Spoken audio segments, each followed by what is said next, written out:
હાથમાં સત્તા આવે એટલે પ્રજાના પૈસે તાગડધીનના આ સૂત્ર લાગુ પડે છે ગુજરાત યુનિવર્સિટીના કુલપતિને। ગુજરાત યુનિવર્સિટીના કુલપતિ જે સત્તા પહેલેથી જ વિવાદમાં રહી છે ત્યારે આ સત્તા પર આવેલા આદેશપાલ પણ કેવી રીતે પાછળ રહે। હાલના ગુજરાત યુનિવર્સિટીના કુલપતિ આદેશપાલ જે આખો દિવસ તેમની ઓફિસમાં એર કન્ડિશનમાં રહે છે, પોતાના બંગલામાં પણ એર કન્ડિશન છે, આમ છતાં આદેશપાલને ઉનાળાની ગરમીનો એટલો તો ઉકળાટ થઈ રહ્યો છે કે હવે તેઓ પોતાના સરકારી બંગલામાં સ્વિમિંગ પુલ બનાવવા જઈ રહ્યા છે। સાંભળીને ચોંકી જશો, પરંતુ આ હકીકત છે।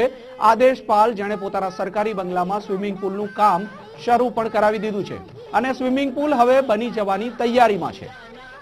અને જો આમ જ ચાલ્યું તો ડોક્ટર આદેશપાલ થોડા દિવસમાં પોતાના સરકારી બંગલામાં બનાવાયેલા સ્વિમિંગ પુલમાં ધુબાકા મારતા નજરે પડશે।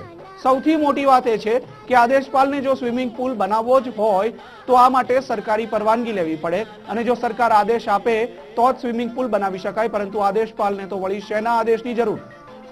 તેમણે કોઈની પણ પરવાનગી લીધા વિના સરકારી બંગલામાં બનાવડાવી દીધો સ્વિમિંગ પુલ।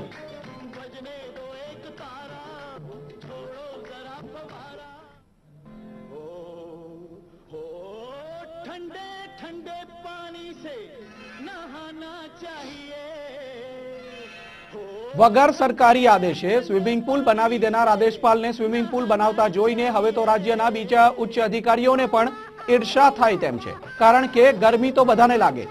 આમ તો નિયમ એવો છે કે જો અમદાવાદના મેયર કે ગુજરાતના રાજ્યપાલને પણ પોતાના માટે બંગલામાં સ્વિમિંગ પુલ બનાવવો હોય તો એક વખત તો પરવાનગી લેવી જ પડે, પરંતુ અહીં તો નિયમોની એસી તેસી કરીને આદેશપાલે સરકારી બંગલામાં બની રહેલા સ્વિમિંગ પુલમાં ધુબાકા મારવાનું મન બનાવી લીધું છે। હાલમાં રાજ્યમાં દુષ્કાળના ડાકલા વાગી રહ્યા છે। સૌરાષ્ટ્ર કચ્છમાં લોકો બૂંદ બૂંદ પાણી માટે તરસી રહ્યા છે, ત્યારે આદેશપાલને પાણીમાં છબછબિયા કરવા છે। અમદાવાદના મેયર અસિત વોરા અને ગુજરાતના રાજ્યપાલે પણ પોતાના બંગલામાં સ્વિમિંગ પુલ બનાવડાવ્યો નથી, ત્યાં સુધી કે ગુજરાતના મુખ્યમંત્રી નરેન્દ્ર મોદીએ પણ પોતાના બંગલામાં સ્વિમિંગ પુલ બનાવ્યો નથી।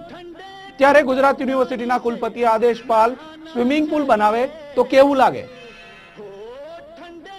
ठंडे पानी से नहाना चाहिए, गाना आए या ना आए गाना चाहिए, हाँ गाना आए या ना आए गाना चाहिए।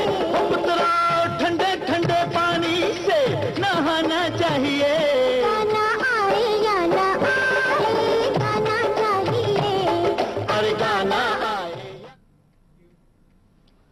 આ વિશે વધુ વાત કરીએ અમારા સંવાદદાતા શાયર રાવલ સાથે। જી શાયર, આદેશપાલ જ્યારથી નિમણૂક પામ્યા છે વીસી તરીકે ત્યારથી જ વિવાદોમાં અને ચર્ચામાં રહ્યા છે।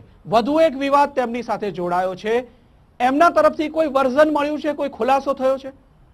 હા ઋત્વિક, આપણે જણાવી દઉં કે આપણે એમનો આ બાબતે જે સ્વિમિંગ પુલની જે ઘટના જેમાં 17 લાખનો ખર્ચ કરવામાં આવ્યો છે તો એ બાબતે એમને પ્રતિક્રિયા લેવા પ્રયત્ન કર્યો હતો, પરંતુ એમનો સંપર્ક થઈ શક્યો નથી। હું આપને સૌ પ્રથમ આખી ઘટના આપને જણાવવા માંગુ છું કે આ સ્વિમિંગ પુલનું કામ આજ નહીં પણ પરંતુ છેલ્લા 1 મહિનાથી ચાલી રહ્યું છે। સ્વિમિંગ પુલનો જે યુનિવર્સિટીનો જે કુલપતિનો જે બંગલો છે એને જે કોર્ડન જે કરવામાં આવે છે એ દિવાલ લગભગ 8 ફૂટ જેટલી ઊંચી છે અને એની ઉપર વાયરની તાર બાંધેલા છે એ લગભગ 4 ફૂટ જેવા છે, એટલે આમ રોડની જમીન સપાટીથી જોઈએ તો 11-12 ફૂટ જેટલી આ ઊંચાઈ છે। તો ત્યાં જ્યારથી આ સ્વિમિંગ પુલનું કામ શરૂ થયું ત્યારથી એમને તાટપત્રી વગેરે ત્યાં લગાવી દીધું જેથી કોઈ બહારથી આવનાર વ્યક્તિને આનો ખ્યાલ ના આવે, પરંતુ આ સમગ્ર ઘટનાનો ખ્યાલ ત્યારે આવ્યો કાલે જે સમિતિ બાંધકામ સમિતિ યુનિવર્સિટીમાં મળી હતી એની અંદર આ સ્વિમિંગ પુલનું 60% જેટલું કામ પૂરું થઈ ચૂક્યું છે। ત્યારે યુનિવર્સિટી કુલપતિએ આ દરખાસ્ત મૂકી કે આ સ્વિમિંગ પુલ માટે 17 લાખ રૂપિયાનો જે ખર્ચ છે એને પાસ કરવામાં આવે, તો આ જેની અંદર 3 સિન્ડિકેટ સભ્યો તેમજ પીડબ્લ્યુડીના અધિકારી, પ્રો વાઇસ ચાન્સલર અને વાઇસ ચાન્સલર આ બધા સિન્ડિકેટ આ જે મેમ્બર 7 મેમ્બરો એની અંદર હાજર હતા, એમને સર્વાનુમતે નિર્ણય પણ પસાર કરી દીધો કે આ જે સ્વિમિંગ પુલનો જે 17 લાખનો જે ખર્ચ છે એને યુનિવર્સિટી ડેવલપમેન્ટ ખર્ચ તરીકે બતાવો, એને પાસ કરી દીધો। જી ઋત્વિક। શાયર, બીજી અગત્યની વાત છે કે આ પ્રકારની કોઈ પરવાનગી રાજ્ય સરકાર પાસેથી લેવી પડે? જો લેવી પડે તો યુનિવર્સિટી અથવા કુલપતિ દ્વારા લેવામાં આવી છે? ઋત્વિક આપણે જણાવી દીધું કે આ તો ગુજરાત યુનિવર્સિટીના કુલપતિ છે, પરંતુ મેયર હોય કે રાજ્યપાલ હોય કે મુખ્યમંત્રી, દરેકને સરકારી પ્રિમાઇસીસની અંદર કોઈ એમનું સમારકામ કરવું છે કે બાંધકામ કરવું છે, એના માટે અવશ્ય અનુમતિ લેવી પડતી હોય છે. પરંતુ કુલપતિએ એની કોઈ દરકાર લીધી નથી. કુલપતિ જ્યારે યુનિવર્સિટીમાં આવ્યા એમને એમની પર્સનલ સિક્યોરિટી માટે 8 બાઉન્સર તેમજ 4 ગનમેન રાખ્યા છે, જેનો વર્ષે 50 લાખનો અંદાજ એક મૂકવામાં આવે છે કે એ સિક્યોરિટી પાછળ એમનો ખર્ચ કરવામાં આવે છે. એમના આવ્યા બાદ એમને જાળીઓ 8 જાળીઓ એમના સુધી પહોંચવું, કોઈ વિદ્યાર્થીએ પહોંચવું હોય તો 8 જાળીઓ ભેદીને આવવું પડે છે ને સામાન્ય કોઈ વિદ્યાર્થી હોય તો એને તો મળવું મુશ્કેલ છે. અને સૌથી અગત્યની વસ્તુ કે આજે સ્વિમિંગ પુલ બનવા માટે એમને જે કોન્ટ્રાક્ટ આપવો પડે, જે ટેન્ડર આપવું પડે, એના માટે લોકો ટેન્ડર ભરતા હોય છે, એવી કોઈ જ ફોર્માલિટી કરવામાં આવી નથી અને બારોબાર 17 લાખ રૂપિયાનો ખર્ચ કરી દેવામાં આવ્યો છે. જી ઋત્વિક.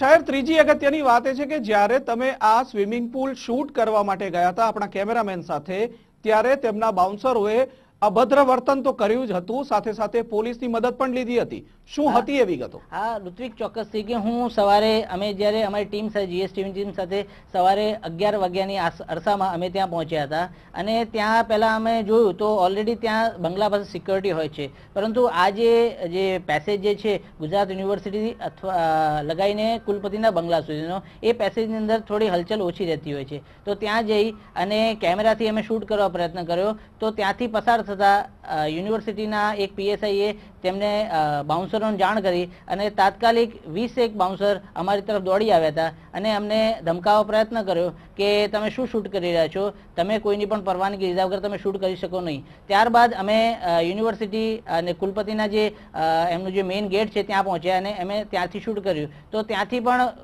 કુલપતિએ બોલાવવા પ્રયાસ કર્યો અને અમે અંદર જવા ન તૈયાર થયા ત્યારે એમને પોલીસ સ્ટેશનમાં ફોન કરી ત્યાંથી બે પીએસઆઈ આવ્યા અને અમને પોલીસ સ્ટેશનમાં બોલાવવામાં આવ્યા હતા. ત્યાં અમારી પૂછપરછ કરી કે તમે કોઈ પણ અંગત પ્રિમાઇસીસ છે એમાં તમે શૂટ કરી શકો નહીં, તમે કોઈની પરમિશન લીધી નથી. તો આ રીતે અમારી જોડે વર્તન કરવામાં આવ્યું હતું. જી ઋત્વિક.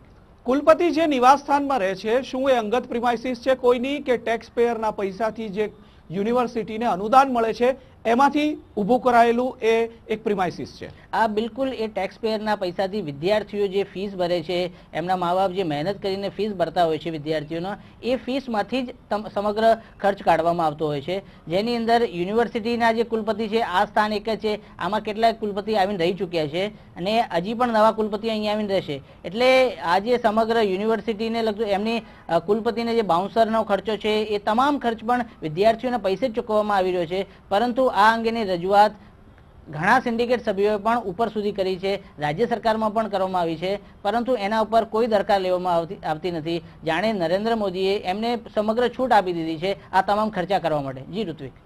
શાયર, સમગ્ર માહિતી બદલ ખૂબ